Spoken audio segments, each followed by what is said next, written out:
After the collapse of the Old Kingdom, Egypt entered a turbulent phase which usually referred to as the First Intermediate Period. The reunification of the country with the so-called Middle Kingdom came with the kings of Thebes, today's Luxor, around 2100 BC. As a consequence, Thebes became the most important city, and its main god, Amun, united with Ra, became the most important god of Egypt, Amun-Ra.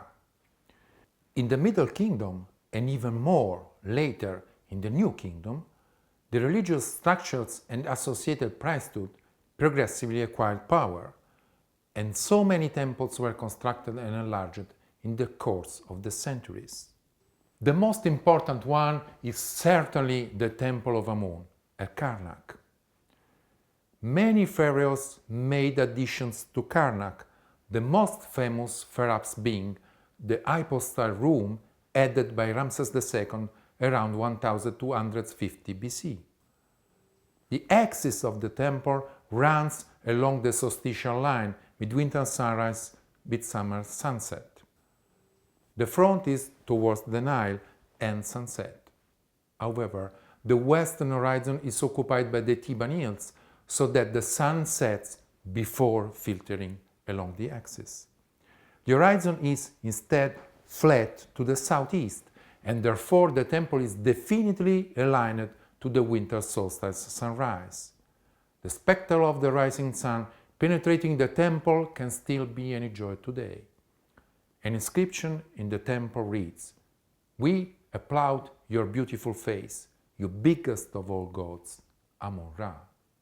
And indeed we can understand why at midwinter dawn once a year.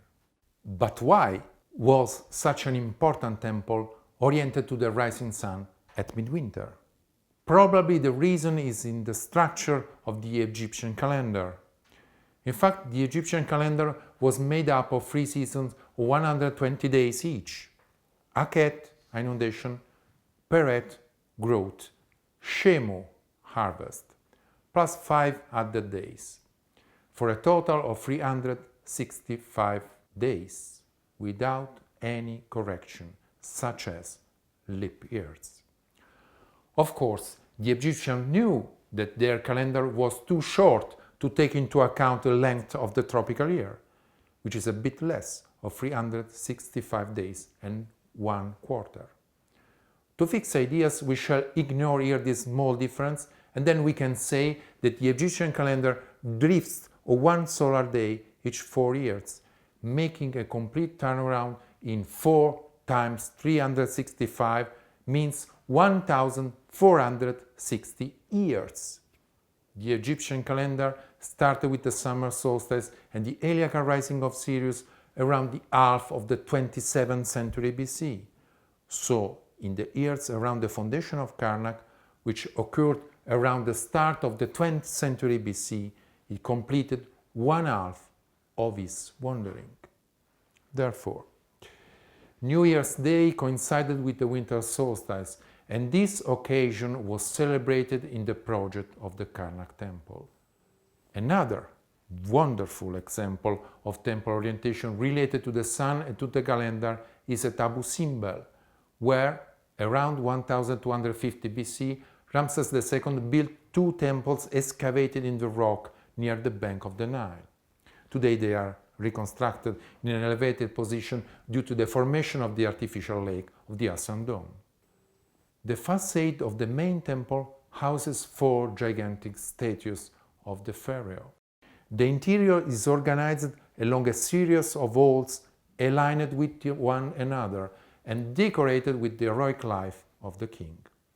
The chapel at the end contains 4 seated statues representing gods: Ptah, Amun-Ra, Ramses II, who of course considered himself as a living god, and Ra or Akti. On February the 20th and October 22 of every year, and for a few days before and after, the sun rises in alignment with the axis of the temple. The light rays pass along the axis and reach the chapel at the end of the building. The sun carefully avoids Ptah, a chthonic god related to the underworld, but illuminates Amun-Ra, then Ramses II, and in the end also Ra-Horakhti, the personification of the solar disk. This spectacular hierophany implies an architectural constraint that conditioned the entire planning of the Abu Simbel main temple right from the onset. Again, as in Karnak, the origin is calendrical. These two dates, in fact, marked the beginning of the two seasons Shemu and Peret, at the time around 2700 BC, when the Egyptian calendar was devised. When Ramesses II accessed to the throne, 1460 years were elapsed, so that he could celebrate himself as the king under which the calendar realigned with the solar year.